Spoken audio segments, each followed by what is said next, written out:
यदि वो लेखपाल के पास जाते हैं या सचिव के पास जाते हैं अपने कोई भी निजी काम के लिए जो कि वैलिड है, तो देखने में आता है वो ऐसा बताते हैं और कभी-कभी ये सत्यता भी आती है सामने कि कोई भी अधिकारी या कर्मचारी उनसे उनके काम के बदले रिश्वत माँगता है।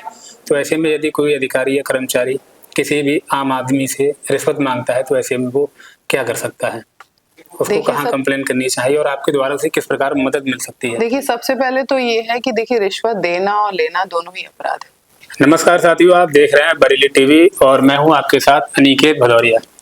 साथियों, आज हमारे साथ हैं उप जिलाधिकारी महोदय आंवला श्रीमती विदुषी सिंह जी।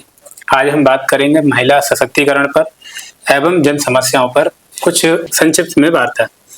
मैम, आज हम देखते हैं कि महिला सशक्तिकरण को लेकर सरकार कई प्रकार की योजनाएं चला रही है जी।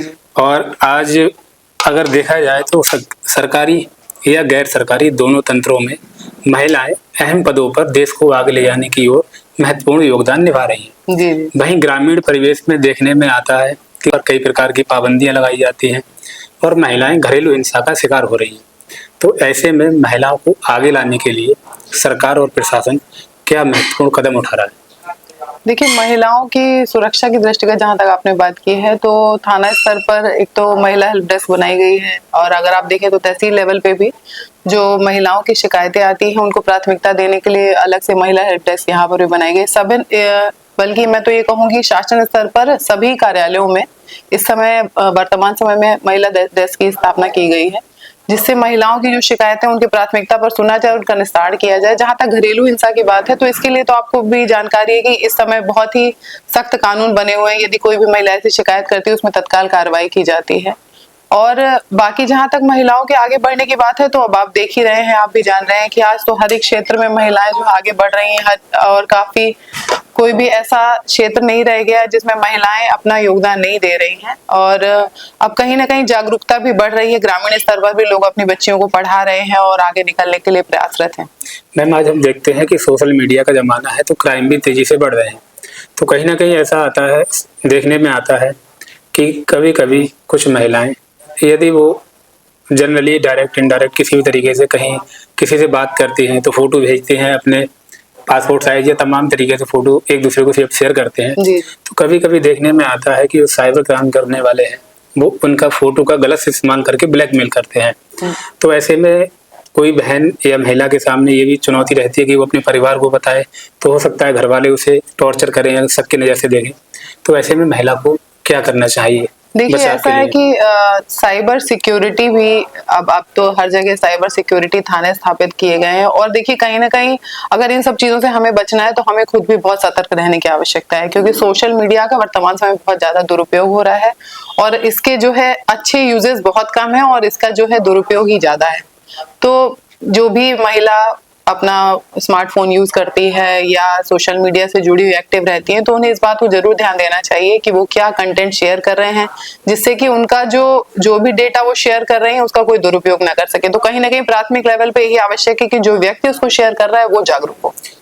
जब हम गाँव जाते हैं तो बहुत सी जगह आम जनता ये आरोप लगाती है कि यदि वो लेखपाल के पास जाते हैं या सचिव के पास जाते हैं अपने कोई भी निजी काम के लिए जो कि वैलिड है, तो देखने में आता है वो ऐसा बताते हैं और कभी-कभी ये सत्यता भी आती है सामने कि कोई भी अधिकारी या कर्मचारी उनसे उनके काम के बदले रिश्वत मांगता है। तो ऐसे में यदि कोई अधिकारी या कर्मचारी किसी भी आम आदमी से रिश्वत मांगता है तो ऐसे में वो क्या कर सकता है? उसको कहाँ कंप्लेन करनी चाहिए और आपके द्वारा उसे किस प्रकार मदद मिल सकती है? देखिए, सबसे पहले तो ये है कि देखिए, रिश्वत देना और लेना दोनों ही अपराध है। पहली चीज तो ये, अगर कोई चीज ऐसी आती है तो मैं तो यही कहूंगी कि कोई भी अगर हमारे तहसील क्षेत्र का निवासी है तो उसके सामने अगर ऐसी कोई चीज आती है तो पहली बात तो वो कभी किसी को रिश्वत ना दे।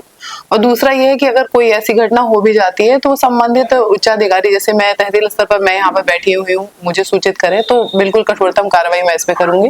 और इसके अलावा जो है आजकल शिकायत के बहुत सारे पोर्टल लोगों के पास उपलब्ध हैं, चाहे IGRS कह लीजिए या जन सुनवाई है, तहसील दिवस है, उन सब माध्यमों से भी शिकायत की जा सकती है। लेकिन प्राथमिक स्तर पर सबसे पहले तो मुझे लगता है कि रिश्वत देने से ही बचना चाहिए और कोशिश ये करनी चाहिए कि अगर आपसे कोई भी कर्मचारी या कोई भी आपसे ऐसा डिमांड करता है तो आप तत्कालीन उसको उच्च अधिकारी जो भी है आप उसको अवगत करें। मैम, एक जनरली सवाल ये है कि गांव-गांव में सरकार ने कूड़ा निस्तारण केंद्र बनाए हैं। गांव में गंदगी ढेर है, कूड़ा निस्तारण केंद्र बिल्कुल स्वच्छ है, आज भी बने हुए और सचिवालय बने हुए हैं वहाँ पर सचिवों की कभी कभी पहुँचते हैं, कभी कभी नहीं पहुँचते हैं। तो ऐसे में उनकी अनुपस्थिति बहुत ज़्यादा रहती है। जो पंचायत सहायक है वो भी नहीं बैठते हैं। यदि ऐसी किसी गांव में कोई समस्या है तो वो आपके द्वारा किस प्रकार मदद ले सकते हैं ग्रामीण?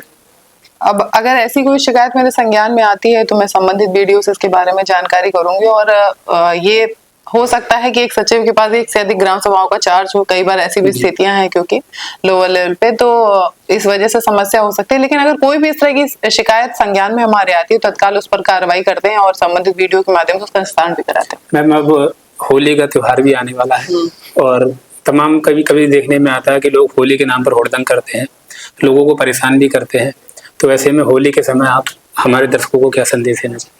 मैं अपने तहसील की जनता से ये अपील करना चाहूंगी, होली जो है वो सौहार्दपूर्ण तरीके से मनाएं और इस चीज का ध्यान रखें कि आपके द्वारा ये जो होली मनाने का प्रयास किया जा रहा है उससे किसी का आत्मसम्मान को ठेस ना पहुंचे। किसी के साथ आप ऐसा कोई व्यवहार ना करें जिससे उसको किसी भी तरह से कष्ट हो, और होली में रंगों का प्रयोग उसी तरह से करें कि किसी को उसके लंबे समय के इफेक्ट, लॉन्ग टर्म इफेक्ट ना देखने पड़े, किसी की त्वचा ना खराब हो, किसी को अन्य तरह से कोई हानि ना हो। मैंने ये भी सुना है कि यहाँ पर लोग रंगों के साथ कुछ मिलाकर भी कई बार प्रयोग कर लेते हैं, तो ये गलत है।